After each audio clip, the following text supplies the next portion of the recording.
Hey, what's going on, everybody? This is Tyrone back with Tech Life. And in today's video, I wanted to do a follow-up on a video that I made a few weeks ago about the 5G transition. So yesterday, as I had mentioned in my video yesterday, Neville Ray was speaking at a conference in London. And of course, he was questioned about 5G and what his beliefs are on it and where they are at this point with T-Mobile. And he was saying that they're busy testing it, but he is like, we're not going to implement it on the fixed wireless side. In other words, putting it live on the network. He's like, they're not ready for that yet at all. And he's saying even though Verizon is testing it on a larger scale, they're not ready for it either. He said that no wireless carrier currently is ready to shift to a true 5G network. All the claims that the carriers are making about 5G, he said, are just added on LTE Advanced features, which he is correct. LTE Advanced has a lot of features that could be implemented to enhance capacity, which could lead all of us to believe that it is a 5G network. But if you remember my video that I made where they had came out with a standard of 5G, none of the carriers, even with that additional capacity, are even close to that standard. So he is saying we won't see a true 5G network until the next decade. And a lot of people don't realize, but 5G is going to be very expensive.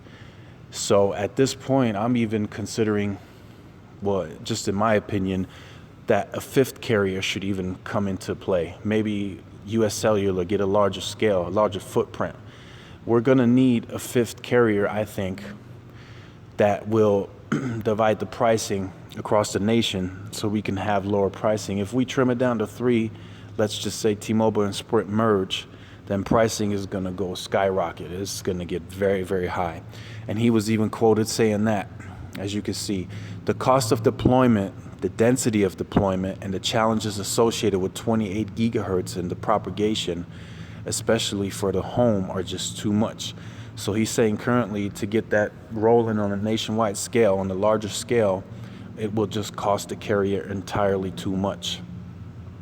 So each year that passes by, we get closer to a true 5G network, but we won't see it until the next decade. So every year, carriers are doing a little more to get closer to a true 5G network, but it could take many, many years before we actually see it. Now, the small cells, you know, that's working towards 5G. Unlicensed spectrum, that's working towards 5G. But like he said, it's going to be very expensive for the carrier. We're talking 30, 40, 50 billions of dollars for them to roll out the network and then maintain the networks. We're talking added towers, we're talking added small cells, and in some cases, more small cells inside of buildings, because on a 28 gigahertz, we're dealing with 2.5 gigahertz right now, and Sprint can barely propagate through buildings on that. Can you imagine on 28 gigahertz? You would have to have a tower like almost literally every half a mile. You would have to have a tower in place.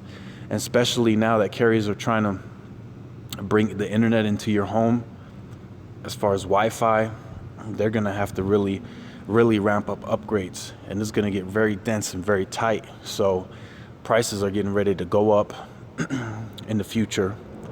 And I think, and I'm hoping that we somehow get a fifth carrier in there somewhere that'll help take off some of the load on the pricing. If we go down to 3 on the postpaid side, there will always be prepaid, but on the postpaid side, if we go down to 3, prices are going to go up, especially on the premium networks.